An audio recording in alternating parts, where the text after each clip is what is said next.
ang pag-transfer ng mga K136 Koryong multiple launch rocket system sa Pilipinas hindi na matutuloy. Ito nga po mga idol, ang matagal na sanang inaantay ng Philippine Army at Philippine Marine Corps mula sa South Korea. Yan ang pag-uusapan natin, pero bago yan, kung bago ka lang sa aking channel, huwag mong kalimutang mag-like, subscribe at i-hit mo na rin ang notification bell button para lagi kang updated sa mga bagong videos natin. Ang Pilipinas ay umaasang matatransferan ng 4 na batteries ng mga K136 Koryong multiple launch rocket system. 3 nga po dito ang para sana sa Philippine Army habang isa naman ang para sa Philippine Marine Corps.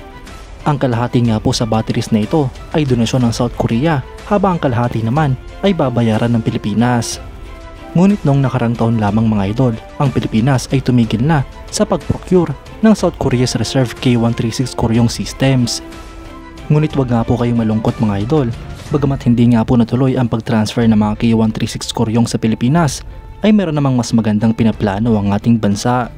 Ang dahilan mga idol kung bakit hindi na tinuloy ng Pilipinas ang procurement para sa K136 Koryong ng South Korea ay dahil mas pinili nila na mag-acquire na lamang ng mga modern systems.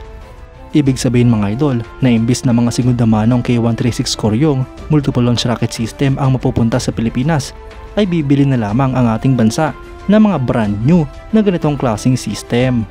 Isa nga po sa pinagpipilian ng Pilipinas ay ang K239 Chunmoo na successor ng mas lumang K136 Koryong ng South Korea. Ang Philippine Army at ang Philippine Marine Corps ay parehong tinitignan na improve ang kanilang artillery system at magkaroon ng consideration sa pag-acquire ng rocket artillery system para sa future capability. Ngunit dahil sa kakulangan sa pondo ay nagkaroon nga po ng option ng ating bansa mula sa South Korea na magta-transfer na lamang ang kanilang bansa ng mga gamit na o segunda manong K136 Koryong multiple launch rocket system. Agad naman nga pong pumayag ang Philippine Army at Philippine Marine Corps dito, ngunit sa kasamaang palad ay hindi na nga po nagpursue ang acquisition project na ito. Ayon sa Department of National Defense, kinumpirma nila na ang pag-transfer ng K136 Koryong MLRS systems kabilang na ang ammunition, assorted support equipment at ang iba pang components ay hindi na matutuloy. Kabilang nga rin po sa hindi na matutuloy mga idol ay ang pag-construct sa facilities kung saan maglalagi ang mga K136 Koryong mula sa South Korea. Ayon sa mga sources mga idol, ang Philippine Army at ang Philippine Marine Corps ay nakita na ang K136 Koryong ay mukhang luma na at mahihirapan na ang ating bansa na i-operate ito.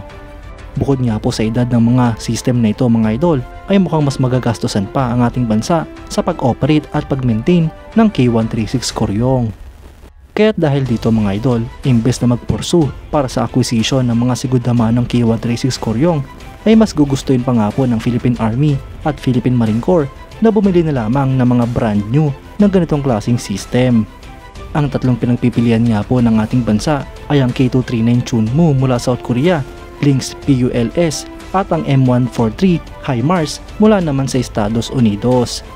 Kung susumahin nga po ang gagastusin ng Pilipinas para may transfer ang mga K136 Koryong mula South Korea, ay tinatayang 340 million pesos ang gagastusin sa pag-transfer pa lamang ng mga K136 Koryong MLRS at ang ammunition systems nito patungong Pilipinas. Marami pa nga pong gagastusin at gagawin dito mga idol tulad ng repair at shipping, kaya't ang original na kinote na magagastos ng Pilipinas ay aabot ng 2 bilyong piso. Kaya't imbis na gumastos ng ganito kalaking halaga ang ating bansa sa pag-transfer ng mga segunda manong MLRS, ay mas ikabubuti nga po ng Pilipinas na bumili na lamang ng mga brand new na talagang tatagal at mas advance pa kumpara sa K136 Koryong. Ang problema lamang dito mga idol ay kung paano i-initiate ang acquisition project, lalo pat maraming priority projects ang modernization program sa kasalukuyan. Bukod pa dyan mga idol ay mukhang mahihirapan ang ating bansa sa pagpili ng mga MLRS, lalo pat hindi na tayo nag-ooperate ng ganitong klaseng system. Kayo mga idol, anong masasabi nyo? Comment down below for your thoughts and opinions. At yan nga lang po ang pag-uusapan natin ngayon mga idol. Maraming salamat sa panonood. Huwag nyo rin kalimutang mag-like at subscribe bilang suporta sa ating channel. Mabuhay kayo mga idol!